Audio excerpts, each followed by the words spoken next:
fantastical, so unpredictable, here on the SNL Network.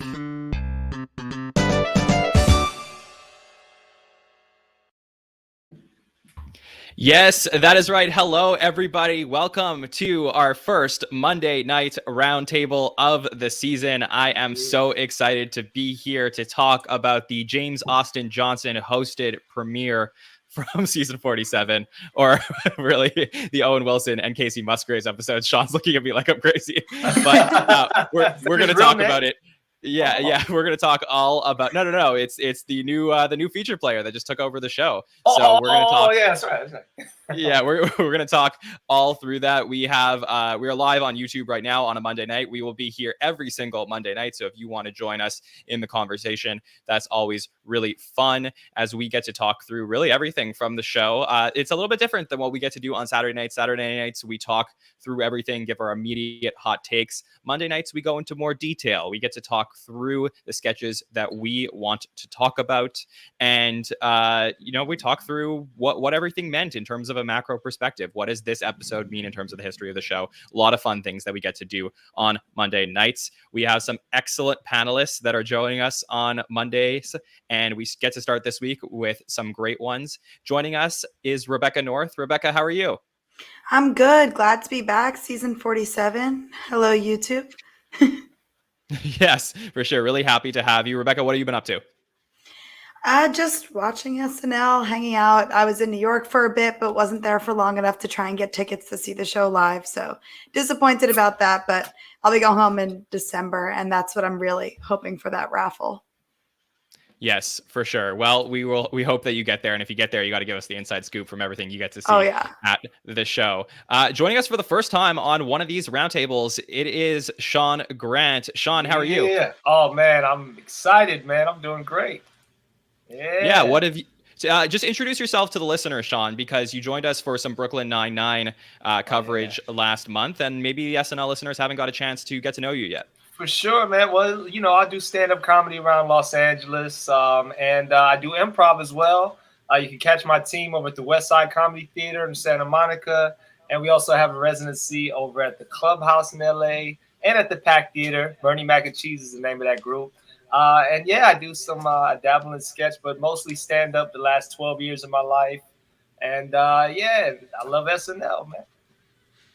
Oh, well, I'm really happy to hear your thoughts. I'm excited to get through and talk about everything. To really talk through everything from the premiere. It's going to be a lot of fun. And I love talking about SNL with this guy. I'm so happy to have him back on the panels with us in season 47. It is the legend himself, Rich Tackenberg. Rich, how are you? I am good. I am way better than my computer, which does not want me to be doing this podcast, but I will persevere. I have to talk. I will drive to John's house thousands of miles away to talk about SNL. So technical problems be damned. I am ready to talk SNL. I'm so glad to be back. Yes, I'm really thrilled to have you once again, Rich. And for everybody who hasn't heard from you since May, just update the listeners. What has Rich Tackenberg been up to all summer? Oh, it's been great. Since I talked to you last, I've been doing nothing. I have been doing absolutely nothing. I am just here. No, not much. I mean, storytelling in LA is finally coming back, which is exciting. So that just opened up a couple of weeks ago. So I'm on vacation. We're gonna go to Long Beach. So the first time we're going away in a couple of months. So it's like I'm dipping my big toe into normal, and I'm concerned that it's gonna feel good, and then I'm gonna have to take my toe out again. But we'll see.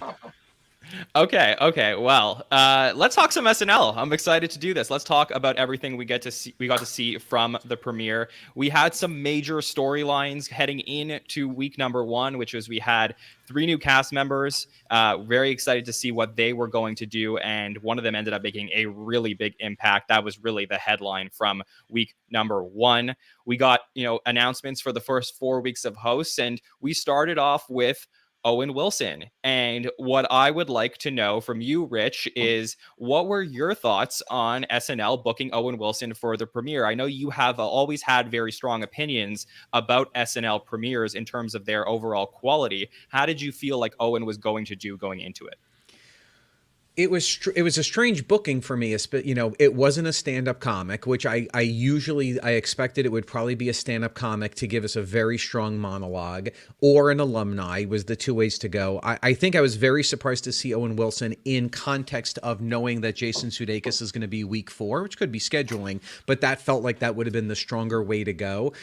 It was that weird, you know, I always refer to the thing that Lorne Michaels said to Bill Hader when he wanted to do Vincent Price. Why now? And so when I saw Owen Wilson, I was like, well, that's not a bad idea, but why now? So my thought going in was, I bet he'll do fine, but I don't understand why. Having now seen the episode, I have a strong opinion why, but I certainly didn't quite follow it. It was a safe choice, but SNL rarely does safe choices, especially at season premieres. Well, can I just follow up with you before we get to our other two panelists? You said you watched the episode and now you know why. I don't want to hold the listeners too long from hearing that answer. Why did you feel like they booked him for the premiere? I thought I really liked this episode. I thought one of the things that really stuck out to me is it was a very safe, cozy, you know, like I wore my flannel in honor of Owen Wilson asking us to put on our coziest flannel and watch SNL. I felt like they very much veered, other than Weekend Update, they very much veered away from hot button topics and potentially divisive issues. I think it was very calculated. We didn't get into vaxxing versus anti-vaxxing. We didn't get deep into anything around Afghanistan, or like we really veered away. We referred to things that are going on, but we didn't really hit hard. We didn't hit hard punches. And I don't know what their reasoning was, but for me, what I really liked about it is years ago, before all of the internet and 75 late night talk shows, I went to SNL to get the take on what was going on in the day. And this was a nice reprieve from what was going on for the day. And Owen Wilson was like this great, it wasn't like, oh, we're picking your parents' SNL host. We're not picking a new person that only the young kids will know. It was a nice cross the board. Everyone kind of knows Owen Wilson. Everyone kind of doesn't. He was affable. And I thought that was a really smart choice to sort of get us a nice, easy in to season 47, which I thought it worked for me very, very well. Yeah, Sean, I see you nodding your head. Do you agree with Rich's thoughts on this? Oh, absolutely. Well, I didn't have the initial take going in. I thought that, you know, he was smooth throughout. I thought that I love what he said. Everybody kind of knows Owen Wilson. I was like, I thought I only kind of knew him, but I thought that was like a culture thing. But I guess he's like that guy. Like you just kind of know him. He doesn't make you feel anything. Like I don't know what his political beliefs are or what he might be. So that, like you said, it's almost like a withdrawal. I knew they had an enemy the last few seasons, and it didn't feel like that. It feels like they're trying to bring more of America back. Not that it's that important to them. I don't think SNL cares about the crazies that make them an enemy. But it felt, just like we weren't trying to say anything necessarily except be funny. And as a comedian, I can always appreciate that. I understand trying to reset in that way. I also, I want to get into the cold open and why I think that also supports what you're saying. But Owen Wilson, I thought he was great. I thought his monologue was perfect as far as not making him land hard on jokes. You know, even that joke he told about the numbers, the 790 club, or it felt like a joke he's told before, like a family joke. So it was just perfectly structured for the way he would land on punches. And it disarmed you because he was saying how bad he is, or how his movies, he gets bad reviews and he's fine with it. So it made you like, how can I criticize this guy? He's owning it, you know? Yeah, for sure. I agree with you. I just felt like it was just such a agreeable option, but is an agreeable option always the best thing? And that's what I really want to talk through with all of you. Rebecca, what were your thoughts on the booking of Owen Wilson for the premiere? Wow. I was horrible. I tried something, it didn't work. I thought he was a good choice. I mean, you see his name and you're like, okay, he's funny. And then you think further into it, and then it really went along with the fact that like you kind of know him. I was like, who is he in? Why do I know him? And like feel comfortable. And they even took the family approach of having I didn't even realize he had a second brother, but having a famous brother and then having his brothers there and be part of the monologue really took kind of that wholesome approach, and then contradicting that with like Kacey Musgraves as a musical guest. I really love Kacey Musgraves, but I don't know if she's as widely known as Owen Wilson would be. So I think that was a safe choice and like a little bit more of a risky play to have Kacey Musgraves be the premiere, considering I feel like her fan base, like not everyone that watches SNL is part of her big fan base. So Yes. So I feel like we're all on the same page about how we feel about Owen Wilson in general. Rich, what I do want to ask you is, I've been holding on to this question since the booking, is you have always told me that SNL premieres are not good, that it takes a while for them to get going. Is booking someone who is a safe host like Owen the right call for SNL in order to improve the quality of a premiere to a season? Well, booking a first-time host is not. So I think it was still, even though he was safe in a sort of general, and we'll talk about the sketches where he was such an affable person, but he wasn't doing a lot of the heavy lifting. He was, I don't remember one sketch where he was the crazy person in the sketch. He was usually the straight person in the sketch. But I think if it was going to be a safe choice, you would have picked a return host who you knew is going to know how to read off cue cards, is going to know the schedule, isn't going to be thrown when you tell your first monologue joke and it doesn't land and it's sort of like, woo-hoo-hoo. So I don't know if it was necessarily a safe choice for them. It's a good question. I don't know. Okay. Well, we're going to talk through it, and we'll talk through the sketches. Any other major storylines that you guys have that you want to talk about going into the premiere? Or should we just talk about the episode? Well, I know you guys have talked about it a lot just generally in the coverage, but just the size of the cast. I mean, to me, that was the big story that I know you guys have talked about. But I think when we talk about this show, we're going to talk about the fact that there are now 72 cast members and 4 featured players. I mean, that's banana time. And I think it really affects a lot of the show. And I think it affects the way that they wrote the show. And so to me, that was that's obviously a big theme of this season for me. For sure. I mean, look, it's been a big theme. It was a big theme of last season. It's going to be a big theme of this season. My take on it, which I've been saying in some of the podcasts, is I think we just, have to accept it. This is the way SNL is now. It's going to be around 20 cast members. It's the way that they want it. I would be more surprised if we lower the cast size significantly at this point, as opposed to, keeping what has been, I guess, working for them, which is having around 20 cast members. So sorry, and go ahead. I know you guys have spoken about this before, but just not hearing Beck Bennett be such like a strong name in the beginning of those credits really hurt my heart a little bit. Yeah, that was tough. So let's talk about this first episode of season 47. And on the roundtables, we generally always talk about the cold opens. And the reason that we do this is because this is how, this is the first impression that the episode is going to give to somebody in the audience. You're anticipating, you're waiting for 11:29 to come around. And what is going to start off the episode? What's the tone going to be like? Is it going to feel exciting, like a party? Is it going to feel a little bit, more of a solo person talking at a desk? These different ways to open up an SNL episode. And right away, we get President of the United States. We have Higgins over there. And what's this going to be? A Biden impression. And this is something that was a major theme of last season. We went from Jim Carrey a year ago over to Alex Moffat a couple times. And we knew we had Jason, coming in this season. Could it be him? But no, instead, SNL made the decision, a very rare decision, to give somebody in their first episode the role of the current president of the United States. And this had to be right away, the major headline of the night. So, Rich, you've watched the show forever. What did you think of this? It comes up, President of the United States. Okay, I'm expecting Alex Moffat. I don't recognize him. I know it's none of the cast members I know. And I'm running through all of the celebrities in my head, because that's how Lauren has programmed me in the last 5 years. Which celebrity has come in, and with the makeup, I can't tell. And then it occurred, wait a minute, is that one of the new guys? So the fact that not only did they didn't give it to a celebrity, they didn't give it to another cast member, they gave it to the new guy, and they don't have him start with a seasoned cast member playing off of each other. They just give him down the barrel to the camera, one on, one off, live. That's banana time. That is crazy.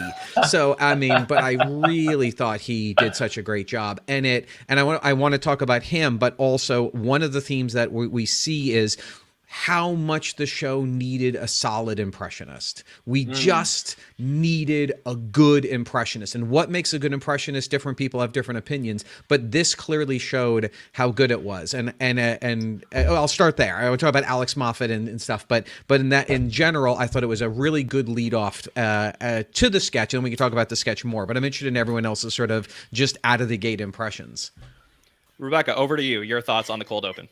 Yeah, so I wasn't watching the show live because I was on the West Coast, so it was premiering first. And instantly my parents texted me and they said, "Who's playing Biden right now?" And then I looked it up and I was like, wow, that is major. It got me so excited to watch it at my later premiere time in the day. And I was just excited. And I thought right off the bat, like, I can't even imagine what was going through his head in the moment, but I was nervous, like, for him on his behalf. And I think he really just hit it out of the park right away. Seemed confident and comfortable, like just so crazy for his first episode, the first scene, the first person shown on season 47. So good for him. Yeah, Sean, I mean, when I met you over the summer and knew you were coming on the podcast, I was like, hey, this is a confident performer who's going to come on the shows and make people laugh, and you have a strong personality. And I mean, I have to say, like, that's what we got from JAJ on Saturday night, was this strong, confident performer. How did you feel about it? Oh, man. First of all, I got to figure out if Rich is banana time good or bad. I got to keep hearing banana time. That's so funny because I don't know if it was banana. But, yeah, that was banana time, man. He came out. It felt like LeBron in his first game, man. Like it was like Freddie Prinze when he came out and was invited over to the Carson couch or something. Like he just had that kind of swag. And I love what he did with that impression, how he dropped down in the whisper thing that Biden does to find that little nuance in how Biden speaks. Like I can't do it. Nobody can do it. But yeah, the dude is amazing, man. And I really like the idea of getting away from celebrities jumping in. That's not what the show is about. It's the not ready for primetime players. Let these guys come out and ball, man. And homie took it to, I hope we get back to that. I hope we get back to showcasing what these young fellas can do. Yeah, I mean, there's two things here. Like we said, there's the fact that they decided not to bring in an outsider. This is a different, like that's something Rich brought up, and it's something I honestly didn't think about because I was moved on to Alex Moffat at this point. But it is interesting that if they did want to take this away from Moffat, they didn't give it to an outsider. They chose to figure out how are they going to solve this problem. This is something that they obviously looked into over the summer. And then the second decision is this is being taken away from Alex Moffat. So there's that factor as well. Before we get to that, I just got to say, guys, the actual impression itself, I thought was pretty good. Like, I think overall, like this guy, as far as I understand, he's known for a Trump impression, but they wiped the internet of his Biden impression, obviously, because he was going to end up doing this on the first show and they didn't want that to be leaked. And my favorite part of this whole thing was when he says this. Listen to this. Wow, that's a lot of water. Does it come with a mermaid? So he says, wow, that's a lot of water. Does that come with a mermaid? And then Ego says, he like taps him on the back. Let me know. Should I raise the volume for those clips, guys? Is it a little bit low? Okay, I'm going to raise that up for the next one. So, yeah. So to me, that was just, it was so well done. Now, the decision to take that away from Moffat, Rich, what was your take on that? Well, at first I was surprised because we didn't really get to see him do. I think we only saw him do it one and a Willy Wonka impression, and I was like, "Oh, that's a bummer." But then it all crystallized for me because to me, other than that impression, with everyone else up there, you've got great impressionists like Melissa Villaseñor and people who are terrible at impressions like A.D. Bryant. But when Moffat came out as Chuck Schumer, I went, oh, this is what makes me laugh. Like it was that right blend of, it was an impersonation where it wasn't like Cecily, who's just being Cecily Strong as Kristen Gillibrand and playing a character. And it wasn't what I would say was Melissa Villaseñor, who, to be honest, was I guess, doing an impression of AOC, but didn't find anything funny about it. And I think that that's where Moffat was landing with Trump, was a little bit in neither of those camps, in both of those camps. You mean with Biden? But with Biden, I'm sorry. So, but when Moffat comes out and does Schumer, it was exactly what I want. It was, I know exactly who he is. He has a take on Schumer, and he was just making me laugh over and over again. And I thought, you know what, this is a good pairing. And I don't know if for Moffat it was a demotion, but I certainly think they're playing him in the right position. And I could see many more sketches with the two of them together as Schumer and Biden in a really dynamic way. I'm looking forward to that. Okay, so that is a good call. That is something that if they do that, Rich, I agree. I think that would be really exciting to see. My biggest worry is last season, I really felt, and for many seasons, a lot of people were like so excited with this type of work that Alex could do, especially when you see him play, the guy who just bought a boat on Update, and he's so quick-witted, and we want to see more of him. And so we find out he's getting Biden, and we're all so excited about it because it's like, okay, now we're naturally going to get more of Alex. Let's see what he can do with this.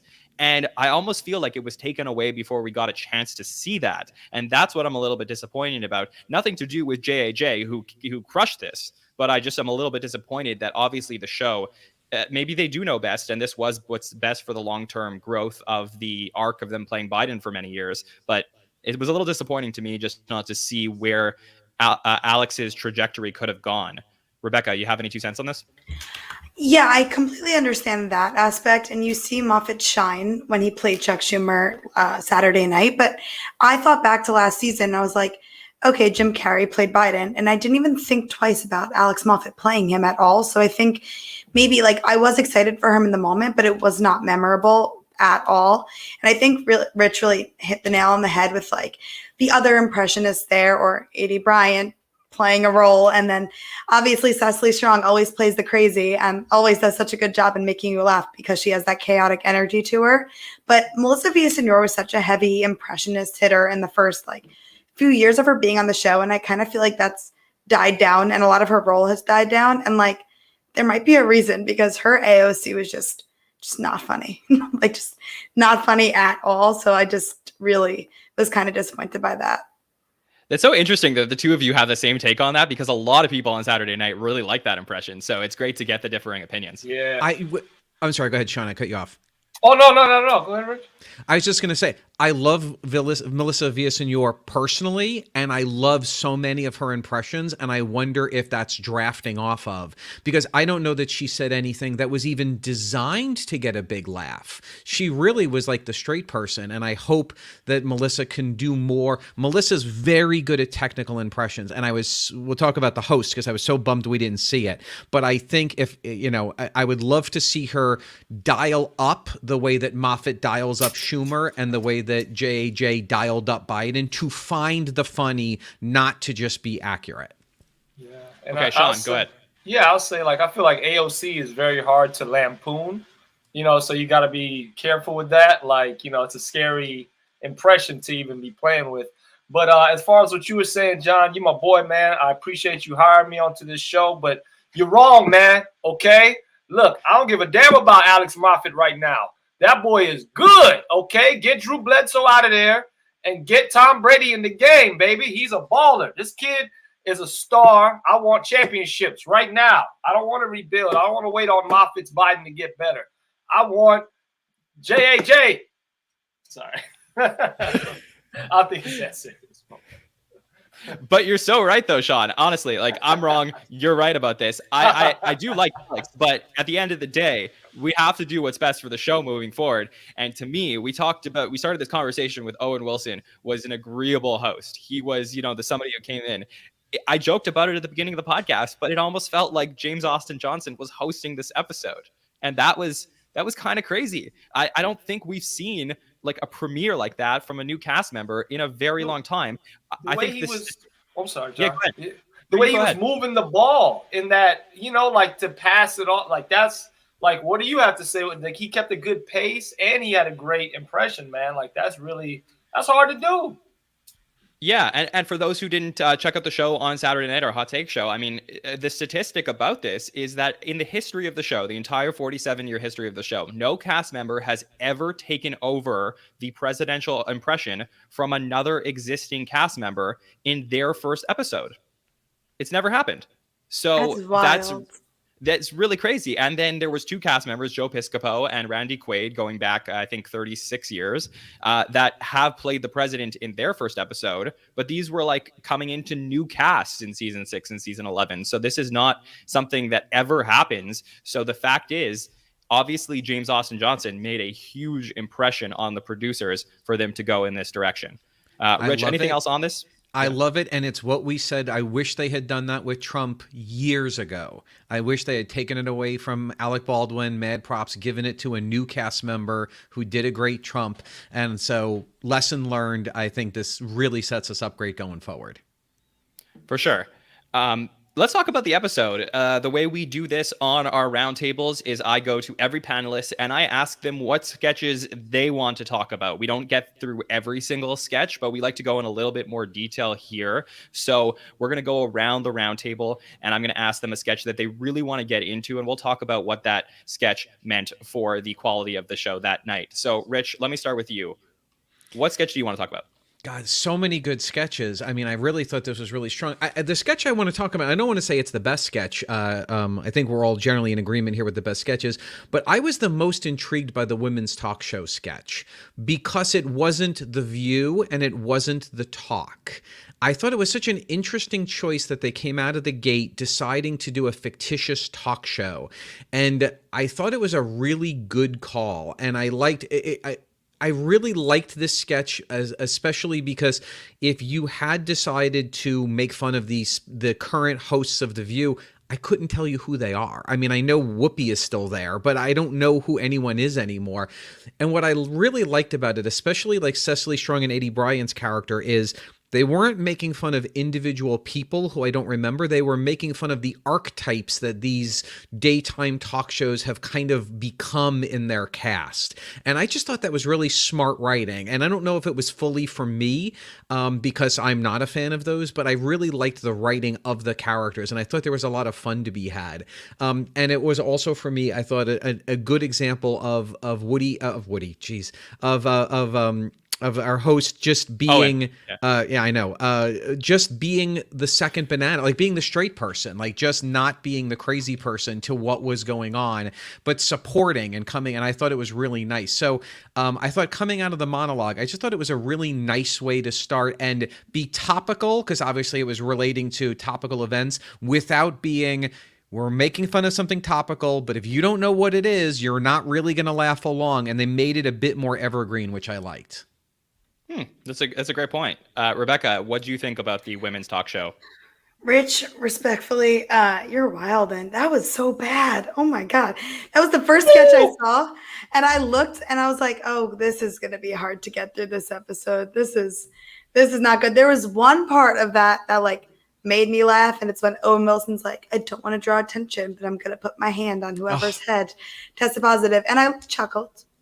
And that's you didn't like Cecily Strong in that sketch? I thought she was so funny in that. I thought it was bad. And I did think it was comparing it to The View. And like, I could get lost in a rabbit hole of just people on The View and like Whoopi Goldberg and Meghan McCain just like fighting for hours. And like, if they did take over the roles, I mean, The Talk's kind of boring, but The View, if they took over those roles, like it would have been so much better. And they didn't even have to impersonate like Whoopi or Meghan McCain in that aspect, but just, I don't know. I was super bored during that. And I was like, it's kind of predictable and like cheesy funny, but not. Well, what's interesting here is that Rich liked it, but he doesn't watch these talk shows, but you do watch the talk shows and you didn't like it. So I do wonder if there's some sort of correlation with that. Sean, can you break the tie here? What was your opinion? Oh, man. Look, to quote a great man, that was straight banana time, man. I don't mean that in no good way. Rich, listen to him. And you know what? I actually enjoyed listening to Rich's take because, I didn't know there was anything good about it at all. And I was like, okay, yeah, I guess I could. But I was so annoyed by the fact that by the time we got to the game, which is you're taking members off the show live. Okay, that's the game. The game never escalated. It was the same note. right? Over and over and over again. And then they were rushing the dialogue to get to the game. Like I couldn't even get into it's like they were trying to get to Owen entering. And then the button took away the game. It de-escalated the game. It made it like, you know what I mean? Like you're supposed to escalate and the button goes, whoa. The button was literally, oh, nobody had COVID, but the syphilis thing was real. The dick joke they kept going back to didn't escalate. It was like they had 2 different games, but nothing happened with the dick. It just the dick was, or the husband's penis. I'm sorry, not the dick. The husband's penis was just back and the same thing twice. It didn't even hit it 3 times. I was mad, man. That was banana time. That was just and it didn't. I was like, okay, if the game is bad, maybe this is good. Is this like The View? I can't tell because they're not. I didn't recognize any of these people, man. I'm sorry, Rich. I'm with Rebecca on this, brother. I love that we all love different things. He took your phrase and used it against you. I love it. Man. I love it. It's all right. You can both be wrong on a podcast. That's fine by me. I let you own it. I also didn't know that HPV wasn't an escalation of COVID. I mean, I thought everybody. I would have thought it was. Yeah. It could be still. We don't know. Well, okay. I totally get what you guys are saying. I was not to not have a take here, but I was probably middle ground on it. I think it was okay. What I did love here, and this is something I walked away from the show feeling really strongly about, was that I think that Heidi Gardner was really good here. And I think that Heidi playing this role, this is a role that I believe we would, in general, in the past, have seen Kate McKinnon in. And she wasn't there that night. So instead, we were seeing Heidi Gardner in some of those roles. And not that they're the same archetype of these cast members, but to see her be to start the sketch, and it's Heidi Gardner who's really starting it. It's exciting. It's something that we've been waiting for. And I think that she did a really, really great job with that. So for me, maybe if I had seen Heidi in these roles a million times before, I would have walked away with more negative feelings about it. But I try and look at the meta of the sketch a little bit more sometimes. And I liked what they did here, which was give us a different grouping of cast members, maybe than we would have gone before, where we had Heidi and Ego, some of the younger cast members, with Cecily and Edie. And that's what I enjoyed about this one. Rebecca, is there a sketch you want to talk about? Yes, I loved the Cars 4 sketch. That one really got me, because even in the beginning of this, I was like, what is Owen Wilson from? And the reason why he doesn't even have to do that much is because he makes millions and millions off of Cars as a franchise. And he went right in there with the Lightning McQueen. And I don't know, I think it took an idea of like, oh, a lot of people get signed up for things within Hollywood that they don't necessarily believe in the role, but they do it for the money. But it didn't hit there right away till the very end. So just if people have not seen the episode yet, they had Owen Wilson go in to read for Cars 4, and they gave him like a bunch of script, and it went from his normal like ka-chow and all of the Lightning McQueen-isms that he would do, but then made Lightning McQueen's character like really messed up, like flirting with other people, like flirting with younger women and middle schoolers, and say the R word or just that. And it even tripped Owen Wilson up when he was reading for it, which also made you laugh because it kind of gave like a genuine sense of like he was reading. I don't even know if he was acting or genuinely messing up some of the lines, but either way, it kind of felt like how he would be feeling if he went in to read for this and like these were the lines given. And I don't know, I thought it was such like a messed up concept, but like really made me laugh. This was really wild to me because this was the antithesis of everything we've seen from Owen Wilson up until this point. Owen is the most agreeable person and doing everything status quo. And then you see this guy start to get pushed a little bit out of bounds. And that's what I thought the brilliance of this sketch was. I loved when they go like this. Grow up, man. Your sister sure did. That's the point to me when I was like, whoa, okay, where is this going to go? Sean, what do you think of this sketch? Oh, man, I love that sketch. It was just, like Rebecca was saying, perfect escalation. Like, how can you get creepier, freakier? I've never seen Cars, but you don't need to. It's a cartoon. You get that. And, yeah, you're just like, oh, my God, this dude is wilding. And it just, even the Larry the Cable Guy impression was whatever, but I mean, that was just, it escalated perfectly. Mikey Day coming back with that was perfect. Well, like everything, it was just so great, man. He was stretching that tension, him and Punky, who I love Punky, by the way. And just to hear her in the beginning, just to go, hey, baby, like with her regular ass voice, she didn't do anything, but whatever, man. It was good to see Punky. I love that sketch, man. Hell yeah. Rich, what were your thoughts on Cars 4?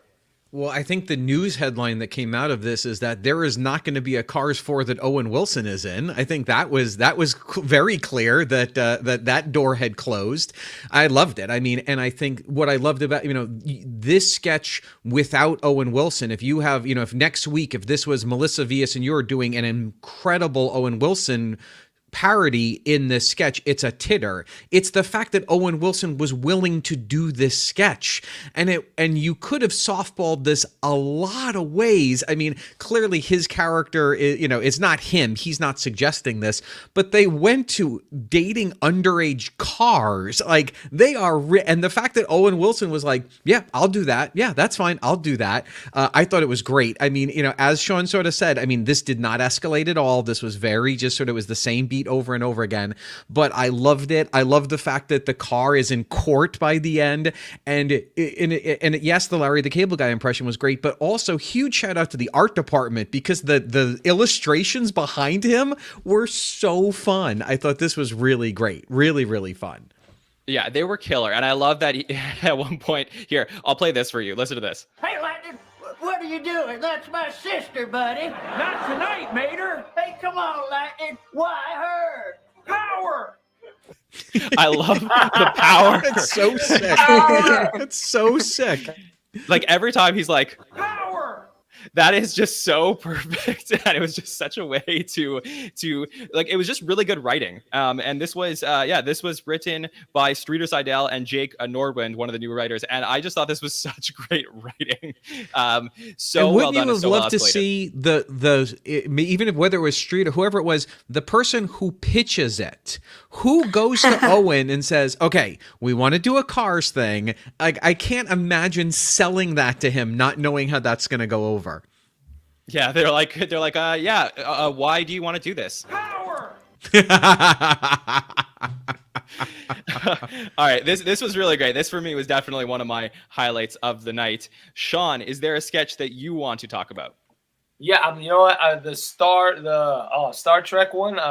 Is it Star? I forgot what it was. Yeah, called. Billionaire Star Trek. Billionaire Star Trek. Yeah, I loved it, man. I mean, you took away all of them. I loved them all. The only one I had critique of was the talking, but I just thought it was yeah, man. The only part I got tense about, and I kind of wanted your guys' take on it, was like Keenan's walk on, right? So it's it's just weird when you're watching the show and you love the show, but I don't know if it's a cultural thing or just the cancel stuff that's going on. You just got a black guy walking. I get he's treating him bad because he's a prime delivery guy and he doesn't treat his employees well. But it's just like, the optics of it, I'm like, a little scared, whatever. So it makes me not be able to enjoy the whole thing because you got to be like, is this some bullshit or somebody gonna say something or whatever? But it was perfect. I love Jeff Bezos coming. I'm sorry, the Elon Musk with the big ass SpaceX, and he could have done a couple more of those puns or whatever. But hell yeah, that was my favorite. Oh, it was one of my favorite. I love them all except for the talking, but I love them all. And that was one of them. Rich, were you gonna jump in on that? I swear this is not retribution for the talking. I thought this was one of the weakest pieces of the night. I really did. If this was a week after the launches, I would have laughed. But it was like, when they started it, I was like, wait, what? Oh, right, that happened. I will say, I thought, again, Alex Moffat, I thought him as Richard Branson, a look was funnier than everything else in this sketch. And I thought as a pre-tape, for me, that it was very affable, but I thought given it's now weeks and weeks old, the only hot take, it was a very genteel ribbing of, oh, it's a billionaire midlife crisis. But given like only at the end when there's a reference to Keenan as an Amazon employee having to pee in a bottle, did we have anything close to teeth on this? So I was kind of like, to me, it was a shrug almost the whole way through. And I will bore you, Sean and Rebecca. I have, to me, a golden rule about cameos. If you're gonna have a cameo on a show, you do it once and you do it hard. And the fact that we had already seen his brother live in the studio audience undercut him being in this sketch, it was a big nothing burger that he was there. If they didn't have him in the audience, which was nice, it would have been way more show up as Jeff Bezos' brother. Yeah. This is a former host also, by the way, Luke Wilson. Rebecca, go ahead. Yeah, so I actually completely agree with you, Rich. I thought this was boring. When I would be so pissed if I was Luke Wilson and this is where my cameo was. I would be like, really? This is where you want to put me? I don't know. I thought it was just like, it's a continuous theme of like these just rich white men like comparing their wealth, ego, and like penis sizes. Like, and that's really what this was showing. And it would have been funny if it was week after. And there's even so much more to play with, like Elon Musk now and Grimes breaking up. Like that's where you could have gotten a good sketch just because Grimes is so bizarre and Elon Musk is so bizarre. And like, I don't know, this seemed a little like not relevant. And I saw that there were like a lot of sketches cut for time and all that. And I was like, this made it of all of them. I just thought it was a little like late for it and just not super funny. Well, the interesting thing is this was the one pre-tape in the show, which is very unusual. We only had that once last year. It was the Daniel Kaluuya episode where we had only one pre-tape in the episode. I didn't hate this, guys. I mean, I thought it was okay. I did honestly feel like, Rebecca, I get what you're saying. I mean, I understand this is like rich white men trying to show off with each other. But like, I have to say, like, it started off a little slow. I'm like notoriously not a big Star Trek person. I know that there's a lot of listeners who are. So my apologies. I've never seen it. So that also did not relate to me. Exactly. So I was like a little bit worried about the direction this was going to go. But then this part killed me. Richard Branson, you maniac! What's up, Bezos, you nutter? And it was just so like the impressions back and forth. I actually feel totally elevated the concept of the sketch. The concept of the sketch was really nothing. I mean, they just took exactly what happened in real life, but it was really the character work here that I feel elevated the sketch so significantly. And I will say something I really didn't notice on Saturday night was how good Mikey Day's Elon Musk was. Like, it was really, really well done. And it really took like a second watch for me to get how good that impression was. Sean, anything else you wanted to say about this one since you're back in it? Oh, man, no. Rebecca, you betrayed me. But that's it. So sorry. I'm burning bridges left and right. I didn't hate the sketch. There was a lot to like about it, but it wasn't one of my favorites. Yeah. Oh, for sure, man. That was fun. So nobody felt awkward with the Keenan thing, or is that just a thing in my own imagination? Is that like No, you're you know, first of all, Sean, everybody has like their own perspective on things. So you're totally valid. I think I think the thing for me is that Keenan does this a lot, and maybe, maybe culturally it's something that I'm not used to thinking about. And that's something that it's great to hear your perspective, to know that is something that other people are thinking about when Keenan does those types of walks on. But it's just, I've seen it so many times for 19 years with him on the show that it's kind of like second nature to me almost. But maybe it's something that I should be thinking about more. No, not at all. I hate that I think about it. I hate it because I'm like, oh man, is this ruining? Like, can I just chill and watch stuff? But I think when like you said, when it's a thing about rich white men and everybody there's no representation. Even I think Heidi Gardner was playing a man. Was she playing an old man or something? Yes. So yeah, it's just like, is that weird that a black man walks in and he gets a bottle thrown at him? And I don't know, whatever. I hate having to think about stuff like that. Not for my own sake. I'm like, I don't want the show to get, any kind of bullshit. Because then you got to be like, we didn't mean it like that. Who wrote it, by the way? Do you know that? We don't usually get the writing credits for pre-tapes. Oh, okay. Hell yeah. But thank you yeah. for sharing your perspective. Yeah, it's really helpful, honestly. Thank you for sharing your perspective, and honestly, I guess I hopefully we don't have to think about these things, but sometimes we do, and it's good to bring them up when it's important to. Okay, so there's a sketch that I would like to talk about in particular, and it's something that I didn't get to talk about a lot on Saturday. It's this mail-in testing service that happened at the end of the night. And this, for me, was really great because, really, like I said, the night had been all about James Austin Johnson. We had seen him in a few things. We saw him as Larry the Cable Guy. We saw him on the NFL on Fox. But then to see something from the other two. We didn't see too much of Aristotle, but we saw something from Sarah Sherman. This was written by Sarah Dismukes and Will Steven. And look, I know like poop humor isn't for everybody, but at the end of the night at 12:55, I just want to like completely let my brain go and just see what's going to happen. And I just really felt there was a lot here. Rebecca, you got something on this? Yes.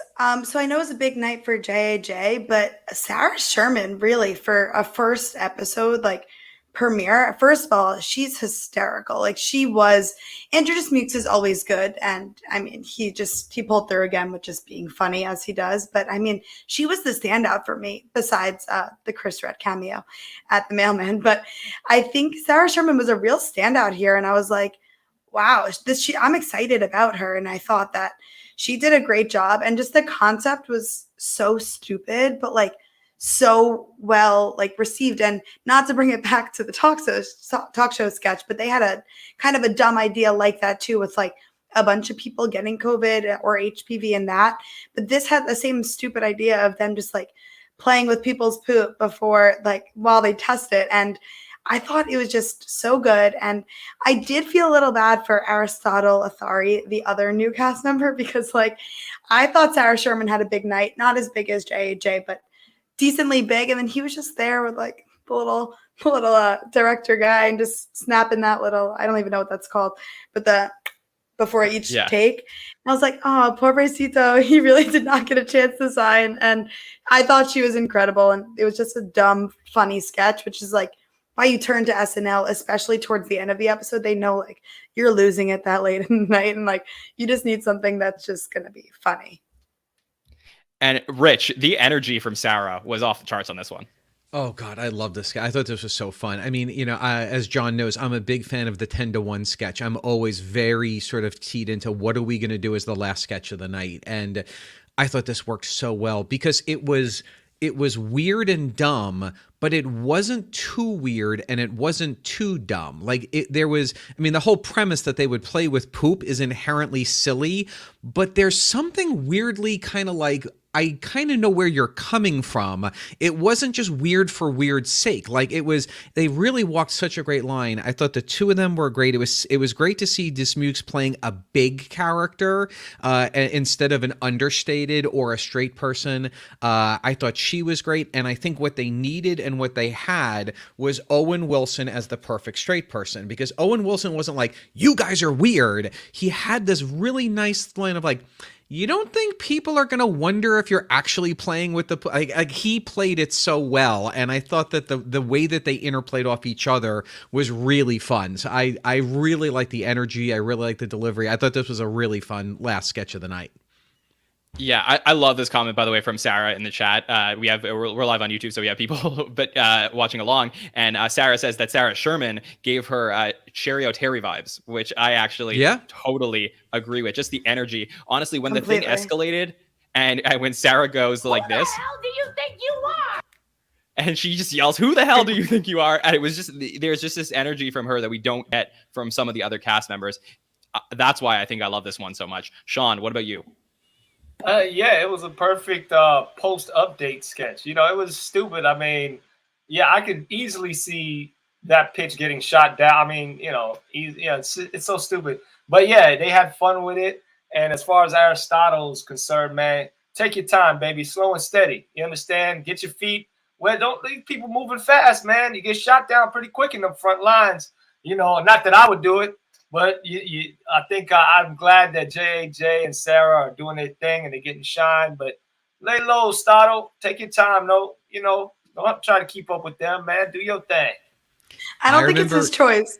I remember very vividly, A.D. Bryant got almost no screen time the whole first season. I was like, I don't think she's going to be brought back because she had nothing.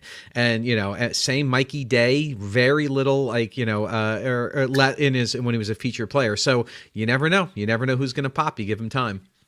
Yeah, Yeah. that's a good point about A.D. Bryant. She was actually just talking on Bo and Yang's podcast, like Las Culturistas, which is a great listen if you want something SNL related and funny. But she was just talking about that, how like even in her audition, they kind of wanted her to do some impressions. And we know she's not like that. So she was kind of quiet the first season because she didn't want to like step on anyone's toes. And Bo and Yang went full force onto his first season. So just even talking about that, I mean, let's just wait and see. But I mean, for new characters, I think that they're doing a great job. I will also fact check Rebecca. If you want something SNL related and funny, this podcast, this is what you should be listening to. That is well. Word, but I'm not A.D. Bryant, so Fair enough. Well, I mean, look, the fascinating part for me is as an analyst of the show to try and figure out, because we're not there, we're not behind the scenes. Like, yeah, sometimes we get the privilege of getting to talk to some people who work at the show and they feed us some tidbits, but it's really interesting and fascinating to me to find out what makes a new cast member work so well in the process that has been in existence for 47 years. Why does this person get through it and shine in a way that some others don't? We had a feature player last year who couldn't, or maybe it wasn't her fault completely, but she just didn't make it and wasn't asked back. And the interesting thing for me is when you watch these new feature players is what are they doing behind the scenes to get them to pop so much on camera? And I love the leash that we're getting from the show. Don't you think? I think a lot of times it is the bigger personalities. I mean, I think Bowen Yang came out very strong early on in his season.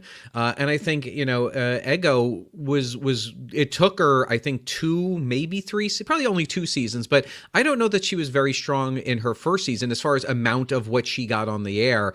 And now that's subtle. She can play so many different kinds of characters. She can play so many levels.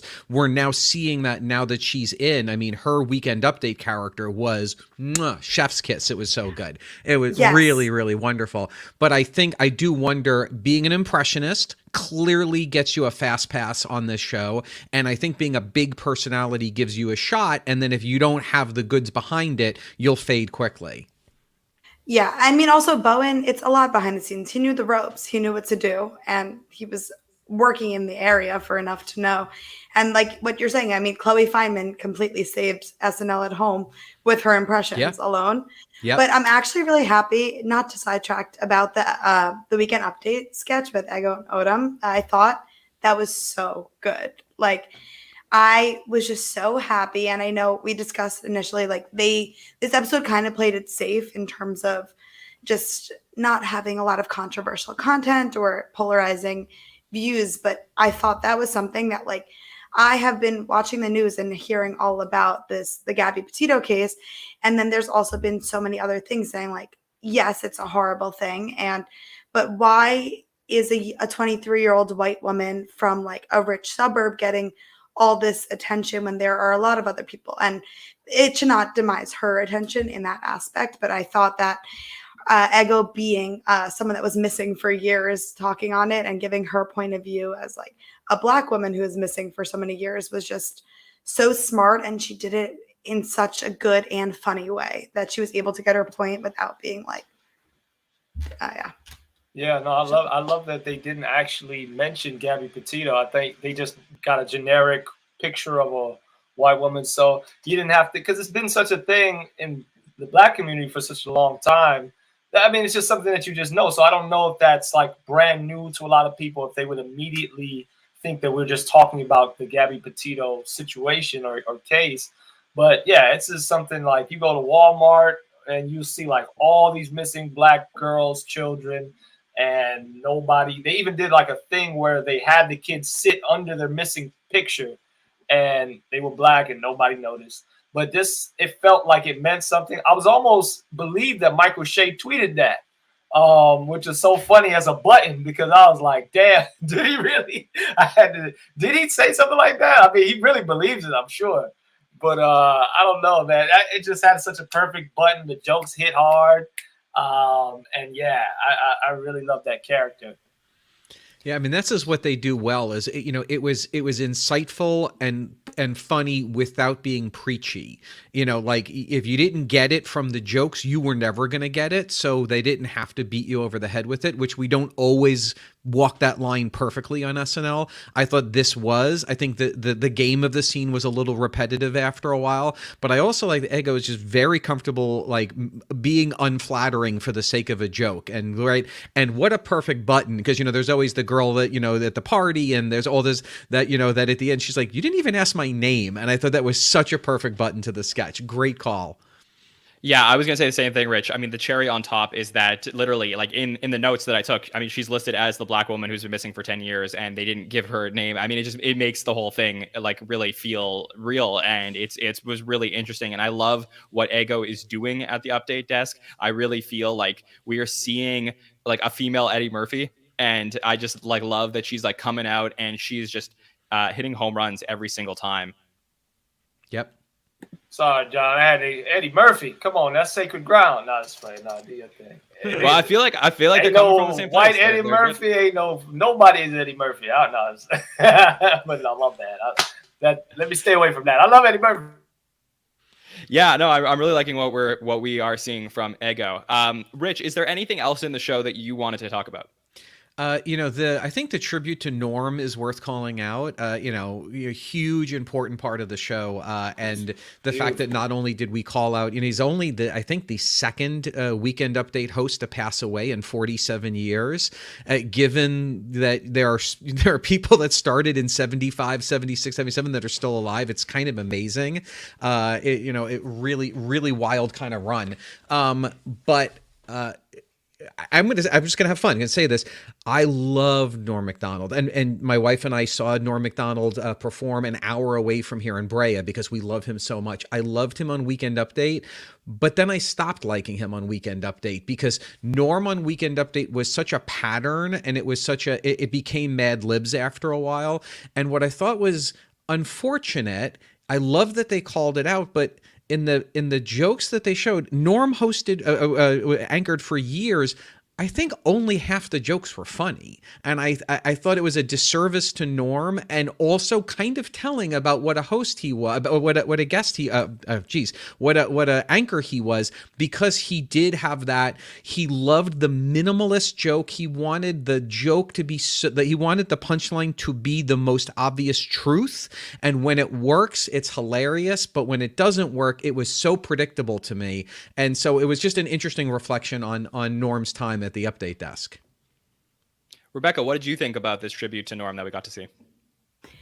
Yeah, as someone who I have not seen every episode with him as the anchor, just because I didn't get to live that like era of him hosting. So it was nice to see, and obviously I'm familiar with him and a lot of the stuff he does. And I do agree that it was a little bit of a disservice because the jokes weren't funny necessarily, but I think maybe I was hoping that there was something more like underneath, like maybe those were like his favorite segments, or he thought they were funny. I don't know, but it was definitely really nice, and I'm happy. I was so curious what they were going to do to pay him tribute, and I think that they did it in an amazing way where they let him host the rest of Weekend Update and did a really good job in that.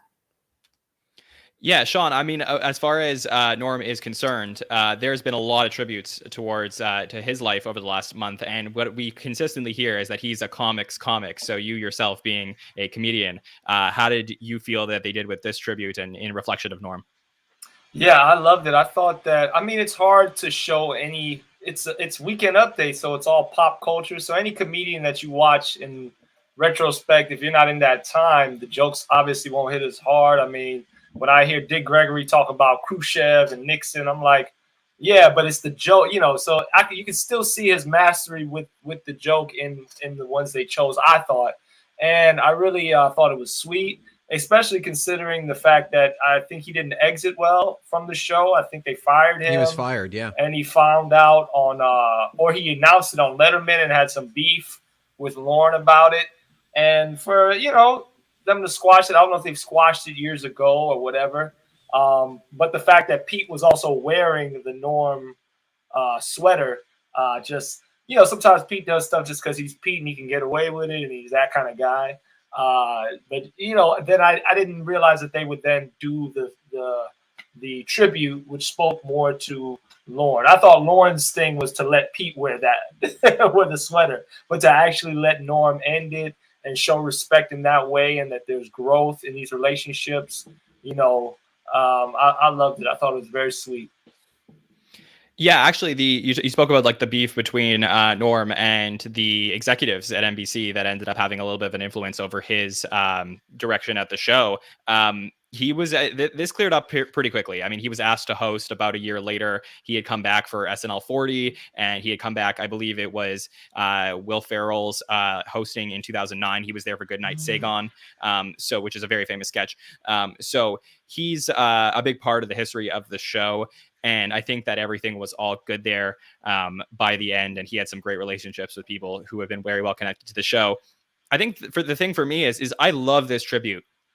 I loved seeing it on my television. I love seeing Norm Macdonald, in the 90s. I know that sometimes we get to see SNL vintage on TV, and that's always special when you get to see an older episode. But getting to see Norm Macdonald on my television made this much more special for me than simply seeing a title card. I do think SNL is in a little bit of a tough spot because, unfortunately, there are going to be more passings of people who have had a long history with the show. And what do you do? How do you handle it? Is it every single time that this happens, we have to do some tribute like this? I'm not sure that I have the right answer, but I know how I was feeling before the show as someone who has made a podcast about SNL and really loved Norm Macdonald. I really felt like you had to do something, whether you're going to hang a banner in the rafters, whether you're going to put a plaque up on the Weekend Update desk. I needed to see something, and I'm glad that we got something here. John, I'm sorry, Rich. Go ahead. No, I was just saying that the bizarre thing about seeing those clips, too, as someone who watched every episode of Norm, oh my God, he looks so young.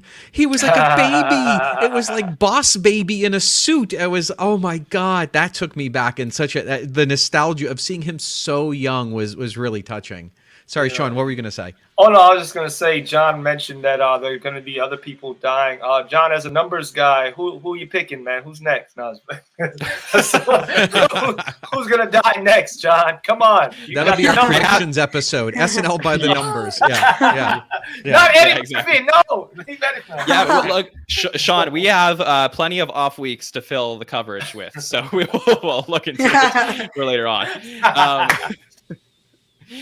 Rebecca, was there anything else from the show that you wanted to make sure we talked about tonight? Just Pete Davidson talking about his Met Gala look. I mean, he said that he looked like a 3 behind mice on ketamine, and like that was my favorite line of the entire night. Like, I was cackling watching that. But I mean, he goes on Weekend Update, does his Pete Davidson bit. They always try to like say goodbye, and he always gives something else after that. Like, he has such a good pattern on there that, I mean, that was just great to see it. Like, really happy that kicked off the season that way, just because I don't know if it's because I have like a soft spot for him, but I mean, that Met Gala look was incredible and not typical Pete Davidson. So I thought he did a great job. Sean, did you want to comment on that and maybe tell me if there was anything else you want to talk about for sure? No, I'm glad Rebecca brought that up because I had no idea. All right, maybe in the Black community you get different news, but I heard everything about Russell Westbrook wearing a dress. I had no idea. I thought that they doctored that or it was some Russell Westbrook joke or something, but he really wore a dress and nobody gave a damn. See, chill out, Black people. Let Russell Westbrook wear a dress. If Pete Davidson could wear a dress and chill at a gala, how come Russell Westbrook gets all this flack, man? I had no idea that was real. Dresses look nice. I don't wear them personally, but I'll give it a shot one day. If they, I don't know. Maybe, I don't know, man. Maybe on this podcast even. Oh, no, John, because you brought it up. Since you asked me, I can't do it now. Because a white man told you to do it. See, I was going to just wear a dress on my own volition. But somebody in the comments like, you see what they did to that brother? Just to get on the SNL Network podcast, he had to wear a dress. Okay. But I wear it because I like it. Go ahead, Rebecca. Yeah, just another thing. I don't know if anyone's interested in talking about the Kacey Musgraves performances, but I could give some background on that. I was super happy to see that she was doing this. I mean, her last album, Golden Hour, was just like so good. And then she came with this new album and like a whole movie type of like way to show like all the music videos, and that was really good to see. I don't know if there are any like Kacey Musgraves fans listening. Her first performance, I mean, she's very theatrical and like artsy in that aspect for a country singer that has slower music. I was a little disappointed by both of her performances. I mean, the first one, I did find out she was actually like fully naked on the stage, like fully naked, which is really cool. And I mean, that song's great. I don't know if she chose the second song camera roll because maybe it just does not have a lot of attention, because it's one of my least favorite songs on the whole album. And then she didn't win me over by the performance either. So that's just my Kacey Musgraves take. But I mean, was this her first time on SNL as a musical guest? Second. Yeah. Yeah, I was gonna say she seemed really comfortable. So I mean, it would make sense. I mean, if she was naked, she was certainly comfortable. Very that. But I think I don't know. I thought she was great. Very interesting song selections from that whole album that just came out. But I mean, right when she released the album and did that whole music video movie thing, I was like super excited to see her on the list. And I mean, I thought her performances could have been a little more captivating. Yeah, and her album Golden Hour, not to be confused with R. Kelly's Golden Shower. So, Rich, over to you. Yeah. I can't top that. I was just going to say, you asked whether she was on SNL before, and it's sad to say I know that Kacey Musgraves has been on SNL before because I know who Kacey Musgraves is. And if she had not been on SNL, I would not know. Although she, based on a lot of the music I like, friends of mine have said, I'm surprised you don't like her. And I don't dislike her, but these two performances, again, reminded me like, yeah, not for me, which is a shame because she seems very talented. Sean, anything from you? No, yeah, I mean, look, I knew I didn't know who she was, and I liked the second performance with I guess those were images, and she's at the table, but it felt like art. Like it's one of those things that when you feel unsophisticated, so you just look at something like this, and you like my wife was sitting next to me, and I'm like, oh, this is art. Yeah, it doesn't make me feel anything, but I can't criticize it because I don't know. I didn't even know it was country. It didn't feel like country. It felt like weird Sade.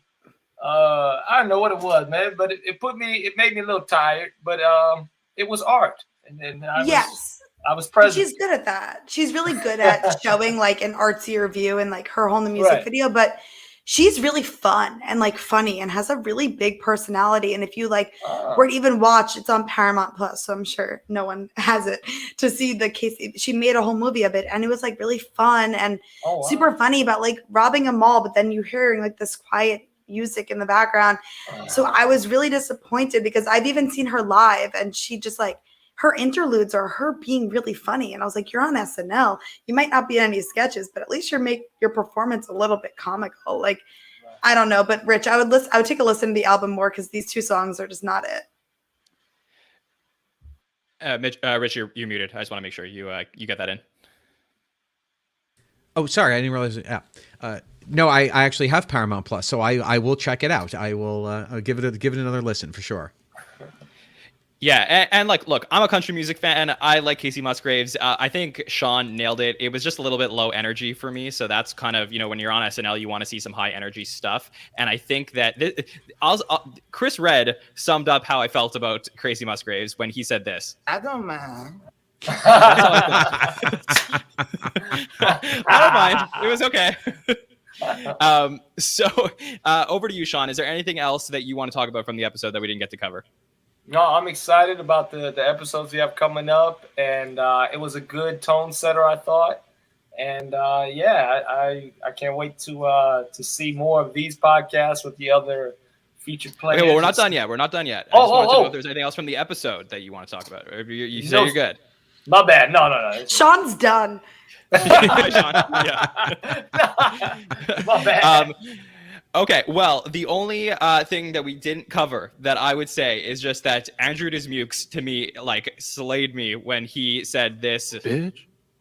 Yes. It was just, that was Yes. a killer line in the school board meeting sketch when he said that. I've already sent it to a couple of people and told them they could put that as their ringtones. So that pretty much does it for the episode.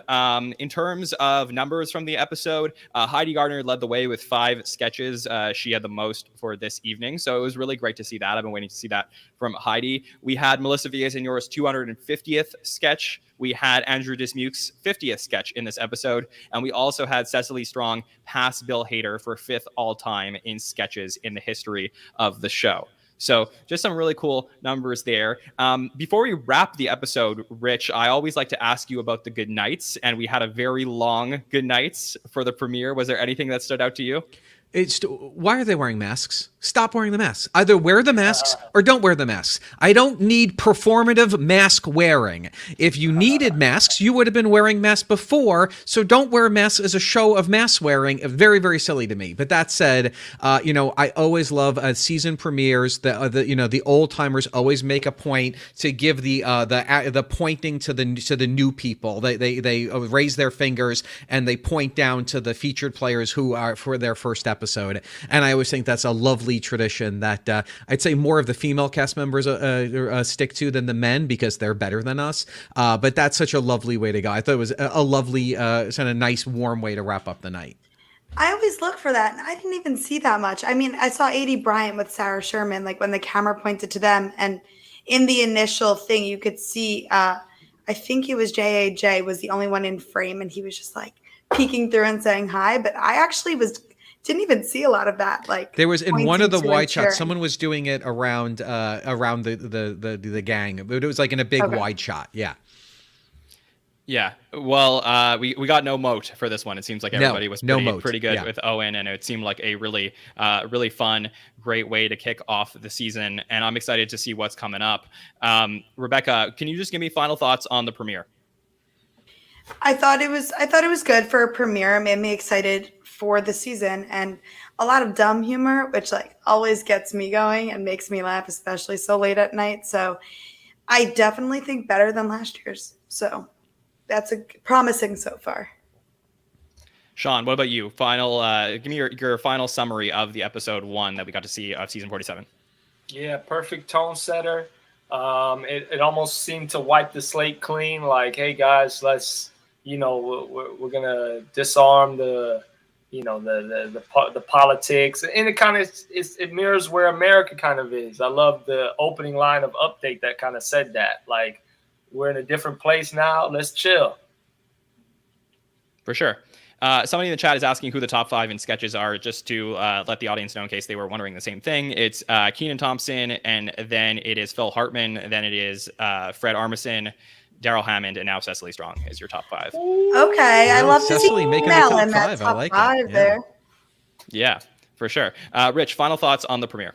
I thought really strong opening, mirroring really what Rebecca and Sean said. I thought really great tone, really great mix of seeing old timers doing what they do great, newcomers showing up, raising the game. Great to see good impressions. Great to see it not being divisive and a nice mix of stuff. And especially going into next week, what you see is this cast can hold their own. They don't need a big name alumni comedian or larger than life presence to elevate the quality of the show. They got it. And next week we may need it. So let's take that easy transition and turn to next week with host Kim Kardashian West and musical guest Halsey. Rich, are you excited to see this? What are you thinking as we head towards week 2? Excited is a weird word. I don't know that excited. I don't know. I mean, at the end of the day, it's really going to come down to how game is she going to be. I suspect that if she's coming on, she's probably going to be pretty game.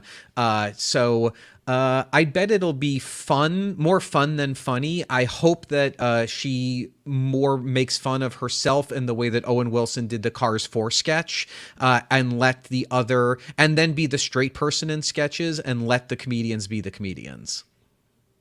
Rebecca, what about you? I am so excited. Like, I cannot wait for this. This has been like, a long time coming in my mind to have a Kardashian Jenner on the show like this, and I just cannot wait. And I think she will be funny because now that their show is not on E, they actually are now showing, like, through social media and a lot of that, a lot more personality, which is great. And I mean, Kim's smart. She's going to be a lawyer. So hopefully her smarts can transfer to humor also. And I'm just so excited to see what's going to happen. Sean. Oh, sorry. Go ahead, Rich. Yeah. I was going to ask Rebecca, as a Kardashian fan, do you think that we will have other Kardashians cameo, or do you think Kim will want the spotlight to herself? Oh, I think that they'll definitely have a cameo. If they're smart, they'll have Kris Jenner be the cameo because she's the funniest of them all. And like, I can imagine her doing something in, like, I'm going to actually put this now on the record that I think her opening, like, her monologue will have something to do with Kris Jenner being there and like managing her and doing something along those lines. And also Halsey's like a dope SNL performer. That's one of my favorite SNL performances ever, is when she painted herself on the floor while singing. So I'm excited for a good episode. If Kim sucks, at least Halsey will be a good balance. Sean, thoughts on Kim Kardashian West? Man, I'm excited, man. I think it's going to bring in all kinds of audiences, like a wide range of people are going to watch the episode. I think it's a balancing act. I think if, like Rich said, if Kim is, kind of allows them to be the comics and make fun of her and she has fun with that, but also if the comedians don't lampoon her too hard, sometimes it's awkward when you're watching somebody get they can be real mean with her. Like, I can see some avenues where it's like, that's just a little more mean than funny. And she just seems to be forcing her way through this because I don't know how her sense of humor is. So yeah, I think if they balance it well, if they take care of her, show her love, and she allows them to take care of her, we can have a really fun episode, man. Something epic.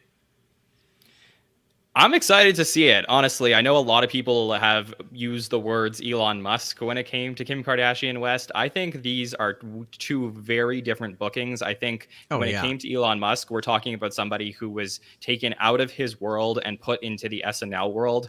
And I don't think that Kim's world is so different. I know she's not a professional actress like some of the hosts that we get, but she has been around the camera like pretty much her entire life. And she is used to the celebrity life and interacting with people. And I think we're going to get a lot of people coming in next week. I think this was a very cameo light premiere. I would expect that next week we're going to get a few different people dropping in, whether it's, from the Kardashians or Jenners or Addison Rays of the world. I think we're going to get some people coming in next week. So, I don't know that next week will tell us a lot about the overall quality of season 47. I think it's going to be a little bit of a unique show, but it doesn't mean it's going to be a bad thing. It could end up being a really good and interesting show as well. So I'm excited and looking forward to it.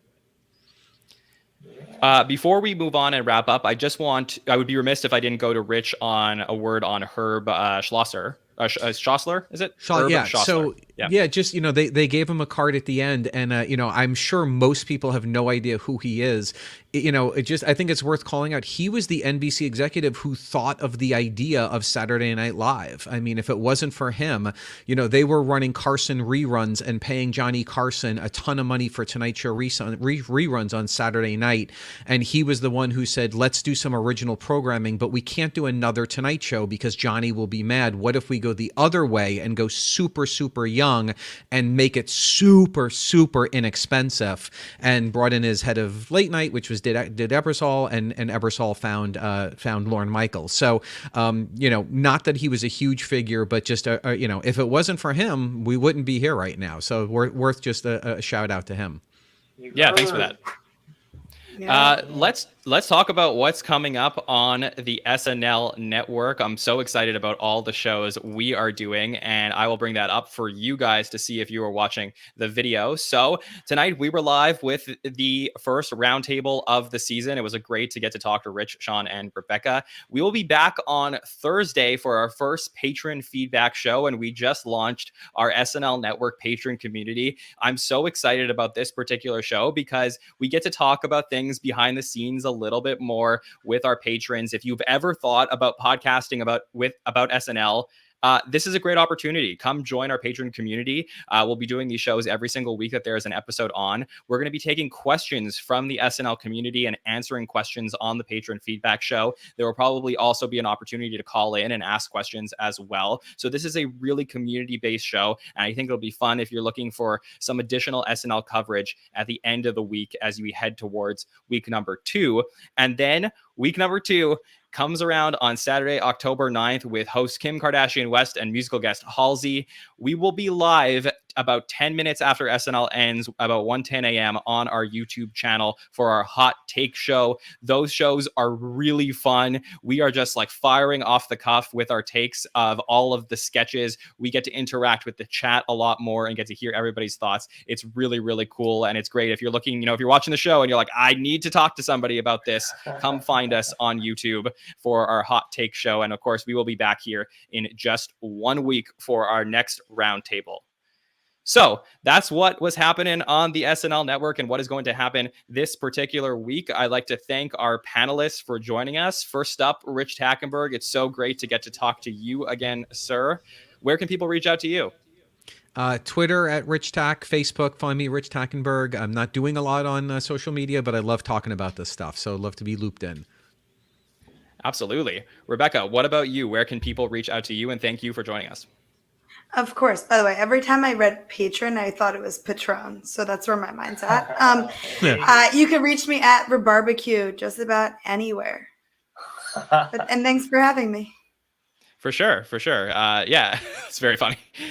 Sean, where can people reach out to you? Always a pleasure to get to hear from you. Yeah, guys, you can hit me on Instagram at I am Sean Grant. And if you're in LA, come check out one of the shows I got this week. I've got 3 of them. One's in Manhattan Beach tonight. But yeah, go on Instagram and you'll find out where they at. Yeah, and if you like what we're doing over here, please feel free to give us a follow at the SNL Network on Twitter, Instagram. We're going to be doing some TikTok stuff. We are on Facebook as well. I know a lot of those social platforms were down today, but we are still there now that they're back up. You can also subscribe to us on YouTube and on anywhere you listen to podcasts, Apple Podcasts, Spotify. We're on every single one of those. And if you are listening on Apple Podcasts, feel free to leave us a review. That always helps people find the show. I appreciate that. So I hope you enjoyed the premiere of Saturday Night Live season 47. Premieres are always really interesting. They set the table for the rest of the season. So I cannot wait to see what we get to see for the rest of season 47. My name is John Schneider. You can find me at John Schneider 24 on any platform. Thanks for joining us on our first Monday Night Roundtable of the season. We will see you next time, guys. Have a good one.